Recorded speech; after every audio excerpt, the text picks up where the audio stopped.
Kerala 2012. It's indeed a pleasure to see many young, aspiring and veteran-inspiring minds for this largest ever gathering of entrepreneurs in Kerala. I'm Rekha Menon, your co-host for the day. The Indus Entrepreneurs TiE was founded in 1992 in Silicon Valley by a group of successful entrepreneurs, corporate executives and senior professionals with roots in the Indus region. There are currently 13,000 members, including over 2,500 charter members in 61 chapters across 17 countries. TiE's mission is to foster entrepreneurship globally through mentoring, networking and education. TiE Kerala chapter was registered in March 12, 2003 with 10 charter members.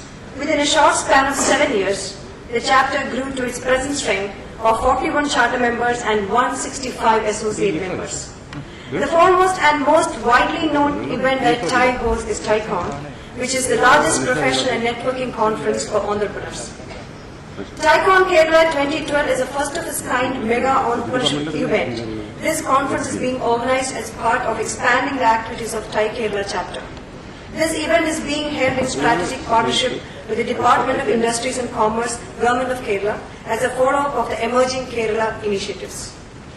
None other than the Honorable Chief Minister of Kerala is present today to inaugurate the two-day conclave, which will see some of the eminent international corporate leaders, entrepreneurs, and the biggest ever team from venture capital companies, exchanging ideas with aspiring minds and startup companies. Without much ado, I will let the leaders do the talking. Today, we are honored to have the following dignitaries grace this inaugural session: the Honorable Chief Minister of Kerala, Shri Ummanchandi, Shri Ashok Rao, Chairman, TiE Global, Shri Kanwal Rekhi, Founder, Trustee, TiE, Shri V. Somasundaram, IAS, Additional Chief Secretary, Industries, Government of Kerala, Shri S. Vasudevan, General Manager, MSME, State Bank of Travancore. I request Shri John K. Paul, President, TiE Kerala, to accompany the Honorable Chief Minister to the dais. I also request Shri A.V. George, Vice President, TiE Kerala, and Shri S. R. Nair, Chairman, Organizing Committee, to accompany the other dignitaries to the dais.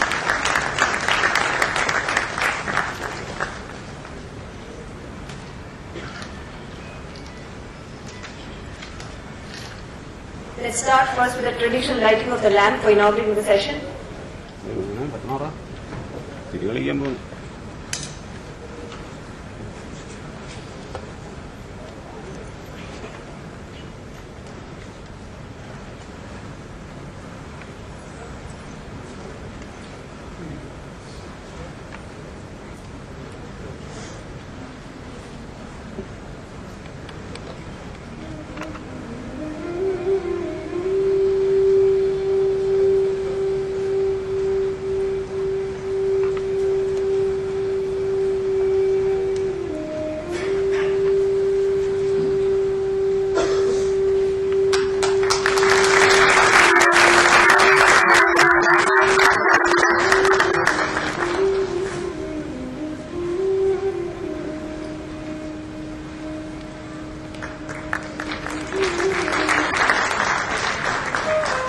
Now is a presidential address by Shri John K. Paul, the President of TiE Kerala.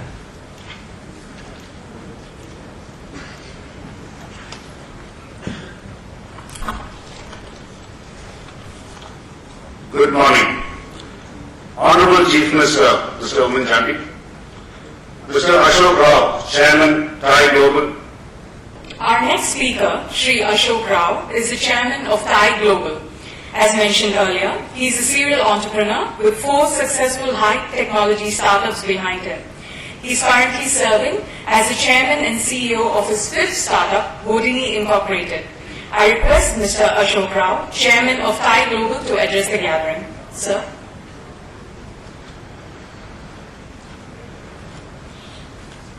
Honorable Chief Minister, ladies and gentlemen, good morning. Yeah, I think we've had a pretty good start, and it is my real pleasure and privilege on behalf of TiE's 14,000 members, 61 cities and 17 countries. But if you were paying attention this morning, you already know that. You heard Ms. Menon tell you this. But it is my pleasure and privilege to be part of and to help kick off TiEcon Kerala 2012. Inarguably, India's most beautiful state, and unarguably, in the state that has the highest literacy at 94%, rivaling many European countries, and the highest life expectancy of any state in India at 74 years. It's also good to be back in a state which is estimated to have the lowest corruption of any state in India.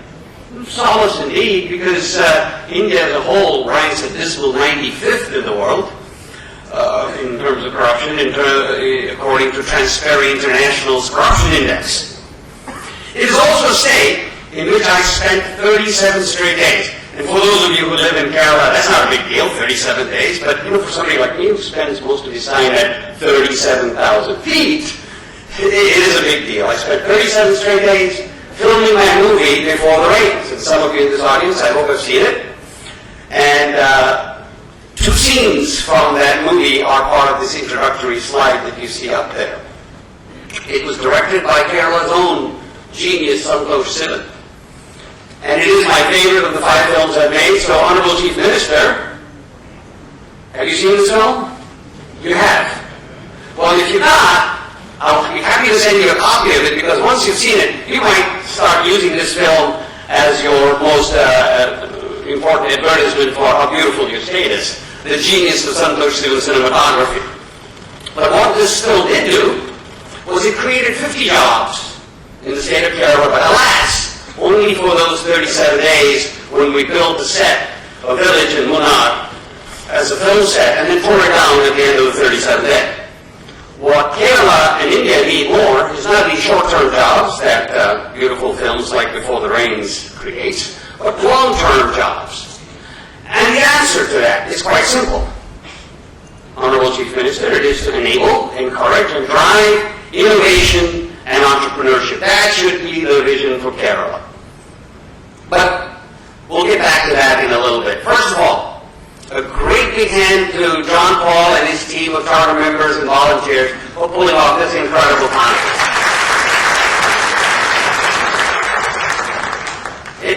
To me, it's one of the largest gatherings I would estimate of entrepreneurs in southern India. We already were told by Ms. Menon that it is the largest gathering in Kerala. And I'm hopeful that this event, even though it's the first, will become an annual event of some significance and importance in the pantheon of events of Kerala. For the next 2 days, we're going to be doing some serious conferencing at this conference. Some might say it is a gathering of important people who singly can do nothing, but together can decide nothing can be done. But that is not the case here at TiEcon Kerala, is it? We have a gathering of people who do stuff. We have academics who do stuff, economists who do stuff, thinkers who do stuff, politicians, well, maybe not. Just joking, Chief Minister. Just joking. Lawyers and politicians are favorite targets for stand-up comedians. Corporate titans who do stuff, thinkers, journalists, investors, venture capitalists, and most importantly, in this gathering, entrepreneurs who do stuff. Entrepreneurs who live by Sir Richard Branson's mantra, screw it, let's do it. A quick show of hands. How many in this audience are entrepreneurs? Fantastic. That sure beats the worldwide average that I'll get to in a bit. How many are people who would like to be entrepreneurs? Also very nice. More importantly, how many know how to spell entrepreneur? Funny word, this entrepreneur. It didn't exist in our language 30 years ago. Whoever knew what an entrepreneur was, I certainly didn't. But as English has done over the ages, we stole it from the French. It even didn't exist in the French language until about 150 years ago, where they coined it from the verb entreprendre, which in French literally means to undertake. And so the word entrepreneur came into being, and English, as it's done from all the languages, it stole it and incorporated it. That's why it's the richest language in the world. But enough of the language lessons. For an entrepreneur like me, I never stopped amazed by the magic of innovation that is the fuel for entrepreneurship. History has proven to us that it is innovation and entrepreneurship alone that can pull the world out of a crisis like the one we find ourselves in today. So let's start with innovation. A word that we use a lot and is clearly very misunderstood.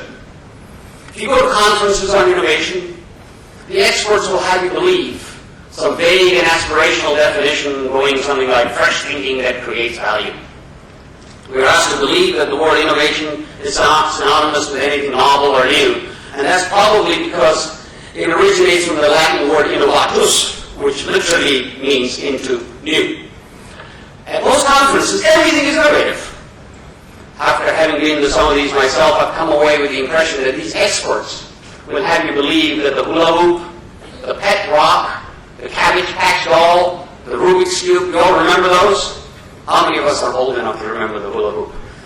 Not many, only me and maybe some, and I'm all over that.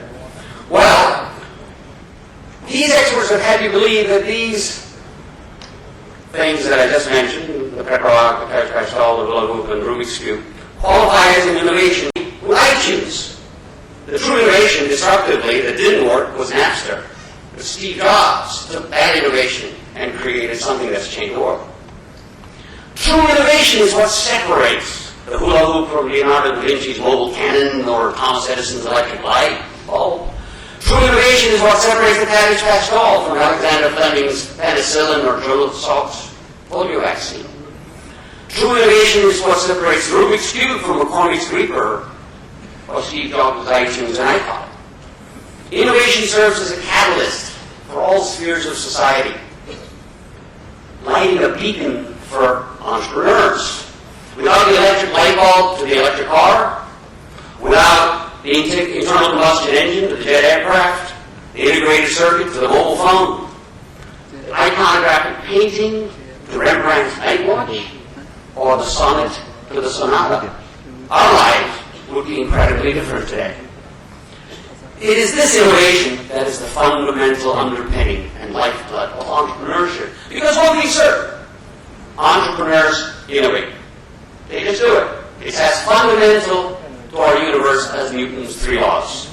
Entrepreneurs energize innovation, create jobs, grow economies, and create wealth. Not everyone is, or can be, unlike this room, which was against what I'm about to say. Not everyone is or can be an entrepreneur. Entrepreneurs are infected with what I call the entrepreneurial virus. It's a virus. It's not a gene because it's randomly distributed. It infects people randomly. My own anecdotal research and my income walls too suggest that 1 out of 25 people in the world are randomly infected with this entrepreneurial risk virus. It's country agnostic, gender agnostic, culture agnostic, region agnostic, religion agnostic, skin color agnostic. It is like peanut butter on toast. 1 out of every 25 people approximately are infected with this virus. Think about the people you know, your friends, your family. Some are entrepreneurs, most are not. Good example is my own family. I have 2 brilliant brothers, absolutely brilliant. One of them is a doctor, determined to cure diabetes. The other is a double PhD in artificial intelligence, and he's worked for Siemens for 25 years. Both completely risk-averse. In the U.S., on the highways, they will drive exactly 55 miles an hour, the speed limit. Not 56, 55. Me, on the other hand, I have 2 radar detectors in my car. One in the front, one in the back, just in case. So why is the level of entrepreneurial endeavor different in different countries, different regions, different cultures, if it is as a result of this evenly distributed peanut butter on toast style entrepreneurial virus that's random? And the answer is twofold. 1, government and its institutions, and 2, the environment, the centuries-long cultural pressures and traditions that are prevalent in that region. These 2 factors either let the spirit of entrepreneurship flourish, or they squash and kill it. Because for entrepreneurs, institutions matter. As much as we like to think it, government does matter for entrepreneurs. It is government that creates the very fundamental institutions, the public structures, as we call them, that support entrepreneurial endeavors. They set the playing field for entrepreneurs. They create the laws that define what even business is, and then use their police and courts to enforce these laws. They negotiate trade agreements that permit entrepreneurs to sell their products and services in other countries. They provide infrastructure, which is really the soil and fertilizer in which these endeavors may either flourish or wither and die. Entrepreneurs and their investors need government institutions like IFRS, Institute of Chartered Accountants, and SEBI to mandate consistent standards of operation and financial disclosure, and also to police the maintenance of these financial disclosures. And more importantly, entrepreneurs need to be able to exit. We all know this. There's little incentive to take personal risk, facing the specter of failure, without the opportunity to get a return on your equity, both sweat equity and financial equity, via an exit. And your investors, angels, venture capitalists would be hard-pressed to invest in startups if this opportunity did not exist. So it is up to government. It is up to government to set up and establish and regulate non-fraudulent free market opportunities for IPOs, mergers, sales, and other forms of exits. All these wealth creation opportunities require stable and liquid financial markets, open banking systems, and freely and honestly traded stock markets. Honestly traded, not manipulated. And finally, entrepreneurs need the rule of law. Without this, they cannot predictably and reliably register and operate their businesses, and an efficient and honest court system is essential to preserving the sanctity of contracts, property rights, intellectual property, and providing swift redress for wrongful doings as well as fraudulent activities. So that's extremely important. All these elements that are government-driven are important. But the paradox is, and this is the constant paradox all across the world, is that once government has set up these institutions and has them running, they need to get the hell out of the way and let the entrepreneur do his job. Many countries around the world, most countries around the world, are saddled with arcane, mind-numbing regulations that prevent entrepreneurs and businesses from doing what they really are good at. Additionally, the courts take forever to redress wrongdoings, and this is all exacerbated by the ugly specter of corruption. Even the most developed of nations screw things up, making it difficult to register property, protect intellectual property as well, and get past these stupid regulations. How many of you are familiar with the World Bank study called Doing Business? No show of hands. Well, okay, so you all know that the World Bank every year looks at 183 countries, and that number changes a little bit. And they rank them from 1 to 183 on how easy is it to do business, essentially to see how entrepreneur-friendly this country might be. And they look at a variety of factors. Factors like registering property, getting electricity, protection of investors, resolving bankruptcies, a whole variety of factors go in a very sophisticated survey that comes up with the rankings of 1 to 183. And in this report, France, yes, a developed nation like France, ranks 149, yes, 149 in the difficulty of registering property, and 79th in the world in protection of investors, while it ranks 29th overall. I mean, that's pretty good, but those other two ratings are horrible. And the only reason it ends up at 29th is because it has a very efficient and honest and less corrupt court system than most of the other countries surveyed. Even Germany, the economic miracle of these last 4 or 5 years, ranks a lowly 99th in the protection of investors and 97th in registering property, while it ranks 19th overall.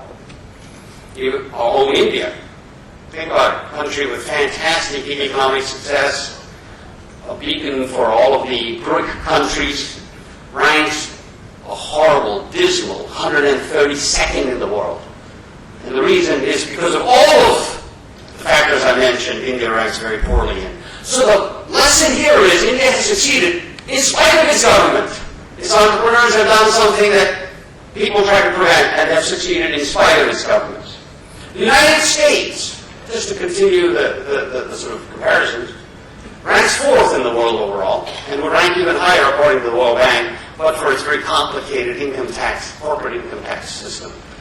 But where it is a runaway number 1 in the world is its venture culture. Its venture culture, as defined by how it is to take risk as a society, as a culture. Over 350,000 angels, registered angels, exist in the United States, investing $27 billion a year. In these bad times, this is a 2010 figure, $27 billion a year in startups. And in addition, venture capitalists invest $32 billion a year in startups. When you put them together, that is a staggering $60 billion a year of private money fueling the startup ecosystem in the United States. This is bigger than the GDP of most countries in that World Bank survey.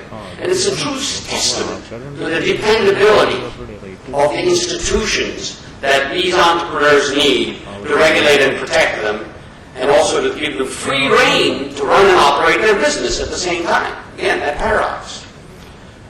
Government is certainly an important factor. But the other second factor that I talked about was culture, traditions, and pressures. Anyone want to take a guess as to who the #1 country was in the World Bank survey? Singapore. Yes, somebody's been reading his survey. It's ranked as the most entrepreneur-friendly country in the world.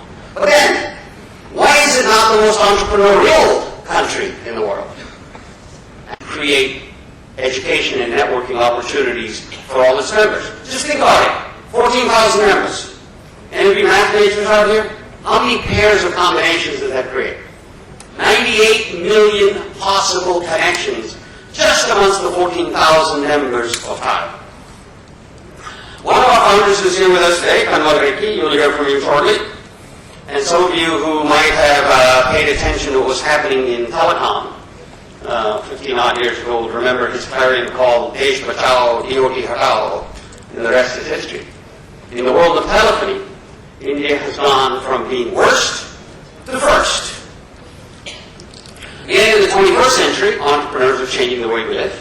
People like Mark Zuckerberg, Jack Dorsey, Sergey Brin and Larry Page of Google, Drew Houston with Dropbox. All of these people are just a small sample of the entrepreneurs, legends in the making, who are changing the way we live, and even arguably, once again, helping depose dictators and governments. I would respectfully submit to you, Honorable Chief Minister, and I need your attention, please. Please consider creating a Ministry of Entrepreneurship and Small Business. Encourage the formation of these businesses. Remove the mind-boggling impediments they face. Make your courts more responsive. And create a true public-private partnership. This will make Kerala, the new Bangalore and Hyderabad of India, only better. And entrepreneurs will flock to your beautiful state and bring economic prosperity and job growth to Kerala. And finally, to all the bureaucrats, politicians, and policymakers across the globe, I respectfully once again submit, instead of agonizing over unwieldy policy and cumbersome top-down programs, oftentimes rife with opportunities for corruption, just unleash all your entrepreneurs. Liberate them from their cages. Let their vision, ideas, courage, dogged determination, and most importantly, their innovations get the world out of trouble again. Thank you all.